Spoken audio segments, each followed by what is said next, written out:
ఈ Puja store .in పసుపు కుంకుమ నుంచి దేవతా విగ్రహాల దాకా అన్ని రకాల పూజలు, వ్రతాలు, వివాహం, గృహప్రవేశం, హోమాది శుభకార్యాలకు కావలసిన పూజా సామాగ్రి అంతా ఒక్క క్లిక్తో మీ ఇంటి వద్దకే. నేడే ఆర్డర్ చేయండి మీ ఈ పూజా స్టోర్ .in లో. One stop for all puja needs.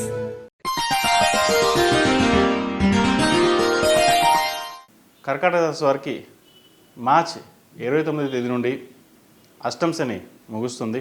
భాగ్యంలోకి శని ప్రవేశిస్తున్నారు. అలాగే గురు వ్యయంలో సంచరిస్తున్నారు. కాబట్టి ఈ రాశి వారికి పట్టిందల్లా బంగారం అన్నట్లుగా పరిస్థితులు గోచరిస్తున్నాయి. కర్కాటక రాశి వారికి 2025 మే నుండి కేతు 2వ ఇంట్లో, రాహు అష్టంలో ఉంటారు. ఈ కాలంలో ఆర్థికపరమైన కొన్ని జాగ్రత్తలు తీసుకోవాలి. సంవత్సరం ద్వితీయార్థంలో వ్యాపారపరంగా ఈ రాశిలో జన్మించిన స్త్రీ పురుషులకు మిశ్రమ ఫలితాలు గోచరిస్తున్నాయి. ప్రజాకర్షణ ఏర్పడుతుంది. రాజకీయపరమైన పదవులు లభించే అవకాశం గోచరిస్తుంది. ఆరోగ్య విషయంలో మటుకి జాగ్రత్తలు తీసుకోవాలి. ఆరోగ్యపరమైన విషయాలలో నిర్లక్ష్యం వహించకండి.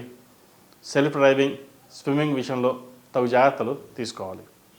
ఆధ్యాత్మికమైన కార్యక్రమాలు విశేషంగా ధనాన్ని ఖర్చు చేస్తారు. ఇందువల్ల మనశ్శాంతి లభిస్తుంది.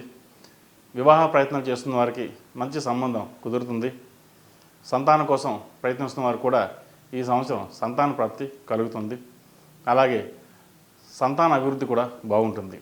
వృత్తి ఉద్యోగాల పరంగా ఈ సంవత్సరం ప్రథమార్థంలో పురోగతి సాధారణంగా ఉంటుంది. ద్వితీయార్థంలో మంచి అభివృద్ధి కనిపిస్తుంది. ఉద్యోగపరంగా స్థిరంగా ఈ సంవత్సరం ఉంటుంది. ఆర్థిక అంశాలు కూడా బాగుంటుంది. అయితే ఉద్యోగ ప్రయత్నాలు చేస్తున్న వారికి ప్రమోషన్ విషయంలో కొంత ఆలస్యం జరిగిన మంచి అభివృద్ధి బాగుంటుంది. నూతన ఉద్యోగ ప్రయత్నాలు చేసే వారికి ఏప్రిల్ తర్వాత ప్రారంభిస్తే మంచి ఫలితాలు ఉంటాయి. విదేశీ యానం చేయాలనుకునే వారికి కొన్ని ఆటంకాలు ఎదురవుతాయి. గ్రీన్ కార్డు విషయంలో, H1B విషయంలో కొంత జాప్యం జరుగుతుంది. లేదా డాక్యుమెంట్స్ కావచ్చు, ఏదైనా కావచ్చు, కొన్ని ఇబ్బందులు అనేవి ఏర్పడతాయి. కాబట్టి వాటి విషయంలో కొన్ని జాగ్రత్తలు తీసుకోవాలి. సుబ్రహ్మణ్య పాశుపత హోమం, అలాగే అంగారక పాశుపత హోమం చేయించడం వల్ల ఇబ్బందుల నుండి తొలగిపోతాయి. కొంతవరకు తొలగే అవకాశాలు కూడా కనిపిస్తుంది. వ్యాపారస్తులకు వ్యాపారపరంగా ఈ సంవత్సరం బాగుంటుంది. సాఫ్ట్వేర్ రంగానికి ఈ సంవత్సరం బాగుందని చెప్పచ్చు. అలాగే రియల్ ఎస్టేట్ వ్యాపారస్తులకు, ఫైనాన్స్ సెక్టర్లో ఉన్నవారికి, అలాగే వైద్య వృత్తిలో ఉన్నవారికి, లాయర్లకి ఈ సంవత్సరం చాలా బాగుందని చెప్పచ్చు. మునుపటి సంవత్సరం కంటే ఈ సంవత్సరం ఆదాయం మరింతగా పెరుగుతుంది. కష్టపలి అన్నట్టుగా ఈ సంవత్సరం మీకు ఉంటుంది. పేరు ప్రఖ్యాతలు లభిస్తాయి. రాజకీయంలో పలుకుబడి పెరుగుతుంది. రాజకీయం ద్వారా లబ్ధి పొందుతారు.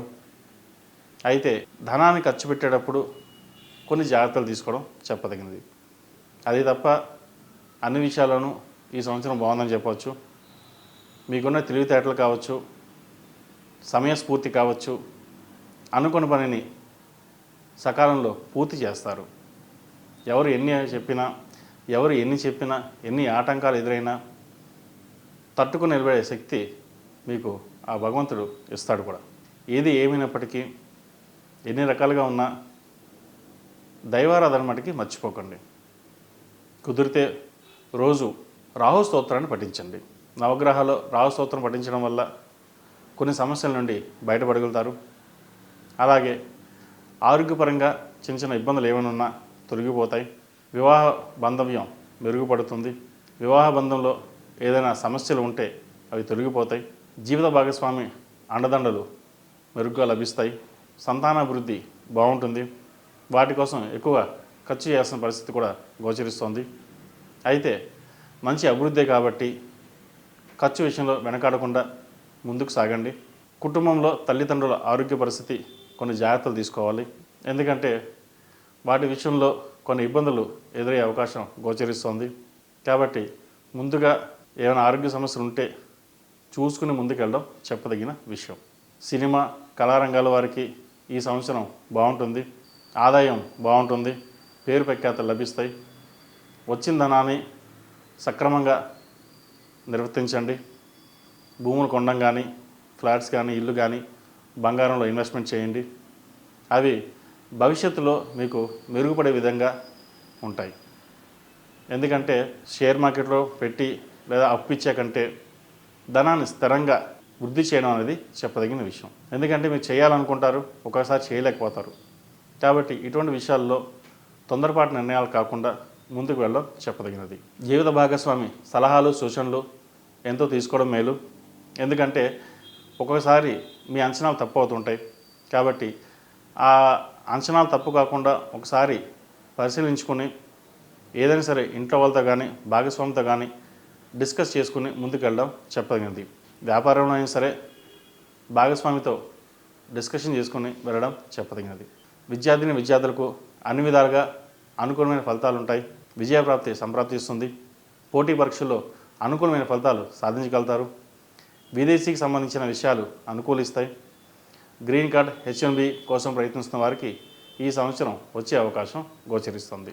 విదేశాల్లో ఉద్యోగం కోసం ప్రయత్నిస్తున్న వారికి ఈ అవకాశం వర్తిస్తుంది. శుభకార్యాలు శక్తి వంచన లేకుండా కృషికి చేసి అనుకూలమైన ఫలితాలు సాధించగలుగుతారు. కుటుంబ పురోగతి, సంతాన పురోగతి అన్ని విధాలుగా బాగుంటుంది. భూయోగం లభిస్తుంది. సంవత్సరం ద్వితీయార్థంలో స్థానచలనానికి అవకాశం ఉంది. అదనపు బాధ్యతలు, ప్రమోషన్లు లభించవచ్చు. వృత్తి ఉద్యోగాల పరంగా ఒడిదుడుకు ఎదుర్కొంటున్న వారికి తాత్కాలికంగా కొన్ని ప్రయోజనాలు కలిసి వస్తాయి. నూతన భాగస్వామితో కలిసి కొత్త వ్యాపారాన్ని ప్రారంభిస్తారు. వ్యాపారంలో లాభాలు సంతృప్తికరంగానే ఉంటాయి. కుటుంబంలో బంధువులతోటి ఏకాభిప్రాయం సాధించి సమస్యలను పరిష్కరించగలుగుతారు. సంతానానికి సంబంధించిన విద్యా విషయంలో ఖర్చు చాలా ఎక్కువ అవుతుంది. ఇందుకు సంబంధించిన రుణాలు చేయవలసిన పరిస్థితి కూడా ఏర్పడుతుంది. అవి నిర్విఘ్నంగా చేయగలుగుతారు కూడా. అయితే చెప్పుడు మాటకి వినవద్దు. ప్రత్యక్ష పర్యవేక్షణ ద్వారా నిజాలు తెలుసుకుని ముందుకు వెళ్ళండి. మేలు జరుగుతుంది. అపార్థాలకి అపోహలకి దూరంగా ఉండాలి. ఈ సంవత్సరం ఈ రాశి వారికి ప్రథమార్థం కంటే ద్వితీయార్థంలో ఆర్థిక పరిస్థితి మెరుగుపడుతుంది. భూయోగం, గృహయోగం లభిస్తుంది.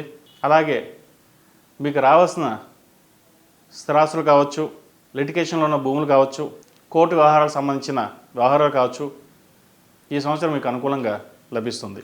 మొత్తం మీద గడిచిన 2.5 సంవత్సరాల కంటే ఈ సంవత్సరం వీరికి ఎంతో లాభదాయకంగాను, వివాహం కాని వారికి వివాహ ప్రయత్నాలు చేసుకోవచ్చు. పునర్వివాహ ప్రయత్నాలు చేసుకున్న వారికి ఈ సంవత్సరం వివాహాలు అయ్యే అవకాశం గోచరిస్తుంది. ఎన్ని సంబంధాలు వచ్చినా వెనక్కి వెళ్ళడం జరుగుతూ ఉంటుంది. జాతకరీత్యా కావచ్చు, గోచారీత్యా కావచ్చు, ఏవైతే అడ్డంకులు ఉన్నాయో అవి ఈ సంవత్సరం తొలగిపోతాయి. మొత్తం మీద ఈ సంవత్సరం శుభప్రదాయంగా ఉంటుందని చెప్పవచ్చు. ఏ విషయాన్ని సరే 1కి 4 సార్లు ఆలోచించి నిర్ణయాలు తీసుకోండి. తద్వారా లాభాలు కావచ్చు, వ్యయాలు కావచ్చు, ఇబ్బందులు లేకుండా చూసుకోవడానికి వీలు కుదురుతుంది. ఈ రాశివారు ముఖ్యంగా అంగారక పాశుపత హోమం చేయించడం, అంగారక స్తోత్రం పఠించడం చెప్పదగినది. కుజుడికి జపం చేసుకోవాలి. ప్రతిరోజు కుజుడికి సంబంధించిన స్తోత్రం 54 సార్లు లేదా 108 సార్లు పఠించినట్లయితే మంచి ఫలితాలు సాధించగలుగుతారు. ఈ రాశివారు ప్రతిరోజు ప్రతినిత్యం హనుమాన్ చాలీసా, మనీ సూక్తం చదవడం మంచిది. 8 మంగళవారాలు ఆంజనేయ స్వామికి ఆకుపూజ చేసి 9వ మంగళవారం నాడు వడమాల వేయండి. మంచి ఫలితాలు ఉంటాయి. ఈ సంవత్సరం రియల్ ఎస్టేట్ వ్యాపారస్తులకు బాగుందని చెప్పచ్చు. కన్స్ట్రక్షన్ ఫీల్డ్లో ఉన్నవారు కూడా ఎప్పటి నుండో ఆగిపోయిన ప్రాజెక్టులు మొదలవుతాయి. అలాగే వ్యాపార పరంగా కూడా గత 2 సంవత్సరాల కంటే ఈ సంవత్సరం వీరికి బాగుందని చెప్పచ్చు. సేల్స్ గణనీయంగా పెరుగుతాయి. లాభాలు బాగుంటాయి కూడా. ఈ సంవత్సరం లాభాలు కూడా ఈ సంవత్సరం బాగుంటాయి. భాగస్వామి వ్యాపారాలు కావచ్చు, సింగిల్గా చేసే వ్యాపారాలు కావచ్చు, ఐరన్ ఇండస్ట్రీ, సిమెంట్ ఇండస్ట్రీ, వీరందరికీ ఈ సంవత్సరం బాగుందని చెప్పవచ్చు. అయితే ఆటోమొబైల్స్లో ఉన్నవారికి కొంత ఇబ్బందికరమైన వాతావరణం నెలకొంటుంది. వాటి విషయంలో కొంచెం జాగ్రత్తలు తీసుకోవాలి. రాజకీయ రంగంలో ఉన్న వారికి రాజకీయ పరంగా ఈ సంవత్సరం బాగుంటుంది. పేరు ప్రఖ్యాతలు లభిస్తాయి. అనుకున్న నామినేటెడ్ పోస్టులు ఏదైతే ఎప్పటి నుంచో వెయిట్ చేస్తున్నారో అవి వచ్చే సూచనలు కూడా కనిపిస్తుంది. నరదిష్టి అధికంగా ఉంటుంది వీరికి. జనంలో ప్రజాభిమానం ఎక్కువగా ఉన్నా కూడా మధ్యవర్తులు కావచ్చు, నరదిష్టి కావచ్చు, పేరు ప్రఖ్యాతులు తగ్గే అవకాశం గోచరిస్తోంది. కాబట్టి వీటి విషయంలో వారి పర్యవేక్షణ ప్రత్యేకంగా చేసుకుని ముందుకెళ్ళడం చెప్పదగినది. ముఖ్యంగా వ్యాపారస్తులు వ్యాపారపరంగా బాగుండడానికి మహాపాశుపత హోమం చేయించడం చెప్పదగిన సూచన. వివాహపరంగా గృహపాశుపత హోమం, సంతానపరంగా సంతానపాశుపత హోమం చేయించుకున్నట్లయితే మంచి ఫలితాలు సాధించగలుగుతారు. ఈ పూజా స్టోర్ .in పసుపు కుంకుమ నుంచి దేవతా విగ్రహాల దాకా అన్ని రకాల పూజలు, వ్రతాలు, వివాహం, గృహప్రవేశం, హోమాది శుభకార్యాలకు కావలసిన పూజా సామాగ్రి అంతా ఒక్క క్లిక్తో మీ ఇంటి వద్దకే. నేడే ఆర్డర్ చేయండి మీ ఈ పూజా స్టోర్ .in లో. One stop for all puja needs.